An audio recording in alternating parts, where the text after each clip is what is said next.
एक बार की बात है। हरे भरे जंगल में सभी जानवर बड़े उल्लास में थे।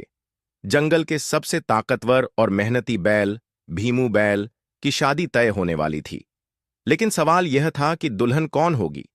भीमू बैल दिखने में हट्टा कट्टा था, मेहनती भी था और जंगल के हर जानवर की मदद करता था। उसकी शादी को लेकर सब जानवर बहुत उत्साहित थे। भीमू बैल के दोस्त बंदर टिल्लू, हाथी राजा और लोमड़ी चतुरानी ने तय किया कि वे उसके लिए एक सुंदर और अच्छे गुण वाली दुल्हन ढूंढेंगे। सबसे पहले वे गए हिरणी सुनैना के पास। लेकिन हिरणी हंसकर बोली, मैं तेज दौड़ती हूं और बैल जी का तो भारी शरीर है, हमारी जोड़ी कैसे बनेगी। फिर वे गए बकरी मुनमुन के पास। लेकिन वह बोली, मैं दिन भर मिमियाती हूं और बैल जी दिन भर हल जोतते हैं, हमारी पटरी कैसे बैठेगी। फिर वे गए गाय गौरी के पास। गौरी सुंदर थी, सीधी सादी थी और खेतीबाड़ी में भी रुचि रखती थी। जैसे ही भीमू बैल ने गौरी को देखा, उसका दिल धक धक करने लगा। गौरी ने भी मुस्कुराकर हामी भर दी। अब रिश्ता भेजने की बारी थी। कबूतर राजा को संदेशवाहक बनाया गया और उसने गौरी की मां अम्मा गाय को बताया कि भीमू बैल शादी करना चाहता है। अम्मा गाय को लड़का पसंद आया और उन्होंने सगाई के लिए हां कर दी। सगाई का दिन तय हुआ। जंगल में बड़ा आयोजन हुआ। हाथी राजा ने सगाई का मोती जरा हार पहनाया और तोते ने मिठाई का इंतजाम किया। पूरे जंगल में खुशी की लहर दौड़ गई। अब शादी की तैयारियां शुरू हो गईं। भालू दर्जी ने बैल के लिए शाही शेरवानी सिलवाई, मोर नर्तक ने नाचने की तैयारी की और गिलहरी बुआ ने शादी के गीत लिखे। हाथी राजा ने बारात के लिए अपने पीठ पर एक सोने का आसन लगवाया, जिस पर भीमू बैल बैठेगा। तोता समाचार वाचक ने पूरे जंगल में घोषणा कर दी, अरे ध्यान दो, बैल भीमू और गाय गौरी की शादी धूमधाम से होगी, सब जानवर आमंत्रित हैं। आखिरकार शादी का दिन आ गया। भीमू बैल ने अपनी शेरवानी पहनी और बंदर टिल्लू ने उसकी मूंछों को ताव दिया। बारात में हाथी राजा, लोमड़ी चतुरानी, हिरण, भालू, गिलहरी, कछुआ, खरगोश, तोता, उल्लू, शेर, चीता और मोर सब नाचते गाते निकले। मोर ने अपनी सुंदर पूंछ फैलाकर डांस किया, हाथी राजा ने लंबी सूंड से ढोल बजाया और बंदर टिल्लू ने ऊंट पटांग नाच करके सबको हंसा दिया। गाय गौरी एक सुंदर फूलों से सजी वेदी पर बैठी थी। जैसे ही भीमू बैल वहां पहुंचा, गौरी ने शर्म से आंखें झुका लीं। बुलबुल और कोयल ने मिलकर मंगल गीत गाया। शेर महाराज ने दोनों को आशीर्वाद दिया और शादी की घोषणा की। भालू पुजारी ने मंत्र पढ़े और जंगल के सभी जानवरों ने जोर जोर से जयकारे लगाए। गाय गौरी और बैल भीमू की जोड़ी अमर रहे। फिर खाने की बारी आई। हाथी राजा ने केले के पत्तों पर खाना परोसा, भालू हलवाई ने शहद की जलेबियां और मीठे फल बनाए, तोते ने खजूर की मिठाइयां परोसीं और गिलहरी बुआ ने काजू बादाम का हलवा बनाया। सबने भरपेट खाया और मजे किए। अब गौरी की विदाई का समय आया। सबकी आंखें नम थीं। लेकिन तभी बंदर टिल्लू ने मजाक में कहा, अरे गौरी भाभी, ध्यान रखना, भीमू भाई जोर जोर से खर्राटे लेते हैं। गौरी हंस पड़ी और बोली, तो मैं भी जोर जोर से घंटी बजाऊंगी। यह सुनकर सब हंस पड़े और पूरे जंगल में हंसी खुशी की गूंज सुनाई दी। और इस तरह बैल और गाय की शादी जंगल की सबसे शानदार और मजेदार शादी बन गई, जिसे सबने सालों तक याद रखा। एक बार की बात है, घने जंगल के बीच जानवरों ने एक शानदार क्रिकेट टूर्नामेंट आयोजित करने का फैसला किया। पूरे जंगल में खुशी की लहर दौड़ गई। हाथी ने स्टेडियम तैयार किया, बंदरों ने पेड़ों पर झंडे लगाए और तोते ने कमेंटेटर की भूमिका निभाई। दो टीमें बनी, एक जंगल वॉरियर्स जिसका कप्तान शेर था, दूसरी टीम फॉरेस्ट फाइटर्स थी जिसका कप्तान था चीता। मैच का दिन आ गया। हर जानवर ने अपनी जगह ली। दर्शक दीर्घा में खरगोश, हिरण और तोते बैठ गए, जबकि उल्लू स्कोरबोर्ड संभाल रहा था। टॉस हुआ। चीते ने टॉस जीता और पहले बल्लेबाजी करने का फैसला किया। चीता और गिलहरी ओपनिंग करने आए। चीते ने अपने बिजली जैसी रफ्तार से चौके छक्कों की बारिश कर दी, मगर शेर की टीम में लोमड़ी की चालाक गेंदबाजी ने चीते को आउट कर दिया। फॉरेस्ट फाइटर्स ने 120 रन बनाए। अब जंगल वॉरियर्स की बारी थी। शेर और भालू बैटिंग करने उतरे। चीते की तेज गेंदबाजी और उल्लू की स्पिन ने टीम को संघर्ष में डाल दिया। आखिरी ओवर में 10 रन चाहिए थे। आखिरी बॉल पे 2 रन की जरूरत थी। बल्ला भालू के हाथ में था। गेंद आई, भालू ने जोर से मारा, गेंद हवा में ऊंची गई और सीधे बंदर के हाथ में, मगर बंदर का हाथ फिसल गया और गेंद गिर गई। भालू और शेर ने दौड़कर रन पूरा किया और जंगल वॉरियर्स ने जीत हासिल की। पूरे जंगल में जश्न मनाया गया। शेर ने कहा, यह जीत हमारी टीम वर्क और दोस्ती की जीत है। तोते ने जोर से घोषणा की, जंगल क्रिकेट कप 2025 जंगल वॉरियर्स के नाम। और इस तरह जंगल के जानवरों ने क्रिकेट के जरिए दोस्ती और खेल भावना का सबसे बड़ा सबक सीखा। जंगल में एक सुनहरी सुबह थी। आज का दिन खास था क्योंकि जंगल के सभी दोस्त शहर घूमने जाने वाले थे। सभी जानवर जंगल बस स्टॉप पर खड़े थे, अपनी बस का इंतजार कर रहे थे। रज्जू हाथी हमेशा की तरह शांत था, तो वहीं बंटी बंदर उछल कूद कर अपनी खुशी जाहिर कर रहा था। चिंटू खरगोश बार बार उछल रहा था, मानो वह बस में सबसे पहले चढ़ना चाहता हो। गप्पू तोता लगातार बड़बड़ा रहा था, जैसे उसकी चोंच कभी रुकती ही नहीं। लालू लोमड़ी किसी चालाक योजना में मग्न था और मोटू गधा ऊंघते हुए जम्हाई ले रहा था। नन्हा टिंटू चूहा, जो सबसे छोटा था, रज्जू हाथी के कंधे पर बैठा हुआ था ताकि भीड़ में खो न जाए। बात तभी जोर से हॉर्न बजा और जंगल की रंग बिरंगी बस स्टॉप पर आकर रुकी। दरवाजा खुला और बस चलाने वाला झेबरा मुस्कुराया। टिकट दिखाइए, उसने कहा। रज्जू हाथी ने अपने बड़े से झोले से सिक्के निकालकर सभी की टिकट खरीद ली। अगली बार लालू, तुम पैसे दोगे? रज्जू ने हंसते हुए कहा। लालू लोमड़ी मुस्कुराया। बस चली तो बंटी बंदर मस्ती करने लगा। वह सीट पर ठीक से बैठने के बजाय पाइप पर झूलने लगा। तभी धड़ाम! अरे संभल के! टिंटू चूहा चिल्लाया। बंटी, अगर तुम और उछले तो मैं चटनी बन जाऊंगा। सभी ठहाके लगाकर हंस पड़े और बस जंगल से निकलकर शहर की ओर बढ़ने लगी। पहला स्टॉप था सिटी पार्क, जहां सबने साइकिल किराए पर ली। रज्जू हाथी के लिए बड़ी सी साइकिल और टिंटू चूहे के लिए छोटी सी साइकिल लाई गई, जो खिलौने जैसी लग रही थी।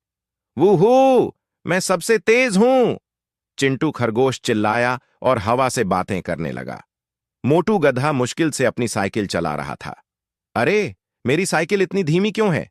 उसने शिकायत की। गप्पू तोता उड़ते हुए बोला, मोटू, पहले पैडल तो मारो। इसी बीच बंटी बंदर स्टंट करने लगा। उसने एक हाथ छोड़कर साइकिल चलाने की कोशिश की, लेकिन धड़ाम! वह सीधे केले के ठेले में जा गिरा। अरे भाई, मेरे केले कौन खरीदेगा? दुकानदार गुस्से से चिल्लाया। लालू लोमड़ी फुसफुसाया, अरे भागो!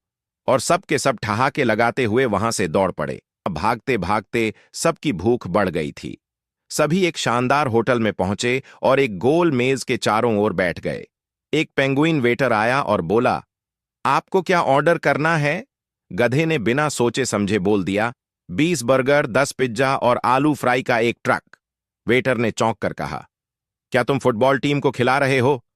मुझे सिर्फ एक चीज पिज्जा चाहिए, टिंटू चूहे ने मुस्कुराते हुए कहा। थोड़ी देर बाद खाना आ गया। सब मजे से खा ही रहे थे कि बंटी बंदर चुपके से रज्जू हाथी की प्लेट से पिज्जा उठाकर भाग गया। बंटी, मुझे पता था तुम यही करोगे, रज्जू हाथी हंसते हुए बोला। तभी लालू लोमड़ी ने बिल देखा और थक! वह बेहोश होते होते बचा। अरे, ये बिल कौन भरेगा?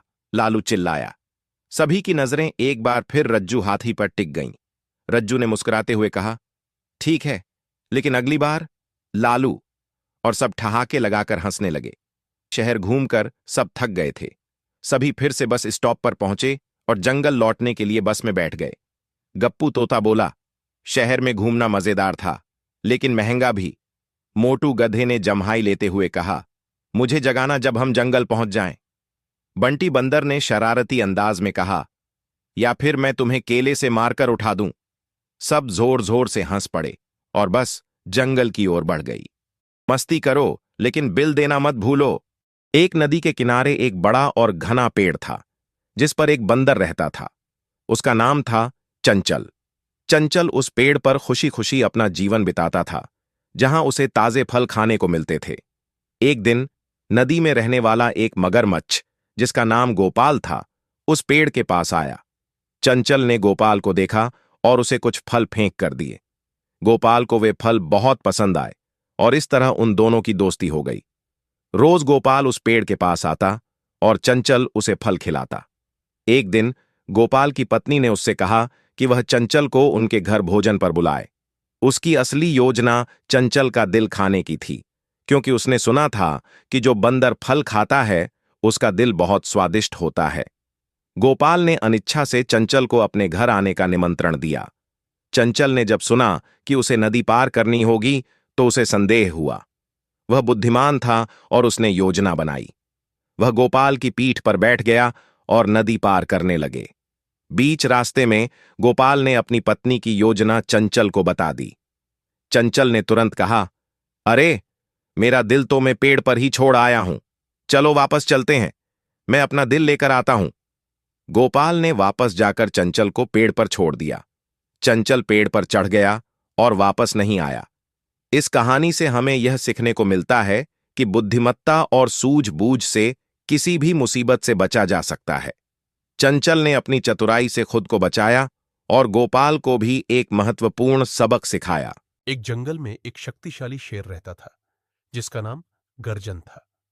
गर्जन अपनी ताकत और गर्जना के लिए प्रसिद्ध था। एक दिन गर्जन एक पेड़ के नीचे गहरी नींद में सो रहा था। उसी समय एक छोटा चूहा जिसका नाम मिडू था वहां से गुजर रहा था। मिडू ने शेर को नहीं देखा और अनजाने में उसके ऊपर चढ़ गया। शेर की नींद टूट गई और वह गुस्से में चूहे पर चिल्लाया। मिड्डू डर के मारे कांपने लगा और शेर से माफी मांगने लगा। उसने कहा, महाराज, कृपया मुझे माफ कर दीजिए, मैंने आपको परेशान करने का इरादा नहीं किया था। शेर ने चूहे पर दया की और उसे जाने दिया। कुछ समय बाद जंगल में शिकारियों ने शेर को पकड़ लिया और उसे जाल में फंसा दिया। शेर ने जोर जोर से गर्जना शुरू कर दी, लेकिन वह जाल से बाहर नहीं निकल पा रहा था। उसी समय मिड्डू वहां से गुजर रहा था और उसने शेर को मुसीबत में देखा। मिड्डू ने तुरंत अपने दांतों से जाल को काटना शुरू कर दिया। थोड़ी ही देर में शेर जाल से मुक्त हो गया। शेर ने मिड्डू का धन्यवाद किया और कहा, तुमने मेरी जान बचाई मिड्डू। आज मुझे समझ में आया कि छोटा होने का मतलब कमजोर होना नहीं होता। इस कहानी से हमें यह सीखने को मिलता है कि हर प्राणी का अपना महत्व होता है, चाहे वह कितना भी छोटा क्यों ना हो। शेर और चूहे की कहानी आज भी जंगल में दोस्ती और सहयोग की मिसाल के रूप में सुनाई जाती है। बहुत समय पहले की बात है। जंगल में 4 मित्र रहते थे। उन चारों का स्वभाव काफी अलग था, किंतु वे पक्के दोस्त थे और किसी एक की मुश्किल में सभी मिलकर मदद करते थे। वे 4 मित्र थे: चूहा, कौवा, हिरण व कछुआ। एक दिन चूहाए कौवा व हिरण पेड़ के नीचे गप्पे मार रहे थे। अचानक चीखने की आवाज सुनाई दी। ये तो उनके मित्र कछुए की आवाज थी। वह शिकारी के जाल में फंस गया था। हिरण ने कहा, अरे, अब हम क्या करेंगे? चूहे ने कहा, चिंता मत करिए, मेरे पास एक योजना है। सारे दोस्तों ने मिलकर सब तय कर लिया। हिरण शिकारी के रास्ते की ओर भागा और उसके देखते ही देखते यूं गिर गया मानो मर चुका हो। इसी दौरान कौवा वहां पहुंचा और हिरण का मांस नोचने का दिखावा करने लगा। शिकारी जाल उठाकर घर की तरफ चला आए तो उसकी नजर जमीन पर पड़े उस हिरण और कौवे पर पड़ी। वह मृत हिरण को देख झूम उठा। वाह, यहां तो हिरण मरा पड़ा है। इसका स्वादिष्ट मांस तो कई दिनों के लिए काफी होगा। वह कछुए वाला जाल नीचे रखकर हिरण के पास गया। तभी झाड़ियों के पीछे छिपे चूहे ने आकर जाल कुतर दिया और कछुए को आजाद कर दिया। वह धीरे धीरे चलकर झाड़ियों के पीछे छिप गया। कौए ने कछुए को आजाद देखा तो जोर से कांव कांव करके उड़ गया। हिरण भी उठकर तेजी से दौड़ा। शिकारी उसे भागता देख सन्न रह गया। वह मन मसोसते हुए कछुए के पास लौटा तो वहां कुतरे जाल के सिवा कुछ नहीं था। कछुआ भी गायब था। उसने सोचा, काश मैंने इतना लालच न किया होता। चारों दोस्त अपनी योजना की सफलता से बेहद खुश थे। उनकी योजना ने सभी मित्रों की जान बचा ली थी। उन्होंने कसम खाई कि वे भविष्य में भी वैसे ही एक होकर रहेंगे। प्यारे बच्चों, इस कहानी से हमें यह सबक मिलता है कि एकता में बल है। एक राजा था, उसकी एक छोटी सी बेटी थी। वह उसे बहुत प्यार करता था। एक बार राजकुमारी बीमार पड़ गई। कई डॉक्टर बुलाए गए, लेकिन कोई भी उसका इलाज नहीं कर सका, क्योंकि उसकी बीमारी का ही पता नहीं चल पा रहा था। एक दिन राजा उदास होकर राजकुमारी से बोला, समझ में नहीं आ रहा कि मैं क्या करूं। तुम्हारे इलाज के लिए कुछ भी करने को तैयार हूं। ये सुनकर राजकुमारी झट से बोली, फिर मेरे लिए चांद मंगवा दीजिए। मैं उससे खेलूंगी तो मेरी तबीयत ठीक हो जाएगी। राजा ने खुश होकर कहा, ठीक है, मैं तुम्हारे लिए चांद मंगवाने का प्रबंध करता हूँ। राजा के दरबार में बहुत से योग्य व्यक्ति थे। सबसे पहले उसने अपने प्रधानमंत्री को बुलाया और धीरे से कहा, रानी बेटी को खेलने के लिए चांद चाहिए। आज नहीं तो कल रात तक जरूर आ जाना चाहिए। चांद? प्रधानमंत्री ने आश्चर्य से कहा। उसके माथे पर पसीना आ गया। थोड़ी देर बाद वह बोला, महाराज, मैं दुनिया के किसी भी कोने से कोई भी चीज मंगा सकता हूं, लेकिन चांद लाना मुश्किल है। राजा ने प्रधानमंत्री को तुरंत दरबार से जाने का आदेश दिया और कहा, प्रधान सेनापति को मेरे पास भेजो। प्रधान सेनापति के आने पर राजा ने उससे भी चांद लाने के लिए कहा। प्रधान सेनापति ने भी अपनी असमर्थता व्यक्त करते हुए कई तर्क दिए और अंत में बोला, चांद को कोई भी नहीं ला सकता, वह यहाँ से 1.5 लाख मील दूर है। राजा ने उसे भी चले जाने के लिए कहा। उसके बाद उसने अपने खजांची को बुलाया। वह भी राजकुमारी की मदद करने में असमर्थ रहा। जाओ, यहाँ से जाओ, राजा चीखा, और दरबारी जोकर को भेजो। जोकर ने आते ही झुककर सलाम किया और पूछा, सरकार, आपने मुझे बुलाया? हाँ, राजा रो पड़ा, जब तक रानी बेटी को चांद नहीं मिलेगा तब तक उसकी तबीयत ठीक नहीं होगी। क्या तुम चांद ला सकते हो? हाँ, क्यों नहीं, लेकिन पहले ये पता लगाना होगा कि राजकुमारी कितना बड़ा चांद चाहती है। कोई बात नहीं, मैं खुद उससे जाकर पूछ लेता हूँ, जोकर बोला और सीधे राजकुमारी के कमरे में जा पहुंचा। राजकुमारी ने जोकर को देखकर पूछा, क्या तुम चांद ले आए? अभी नहीं, लेकिन जल्द ही ला दूंगा।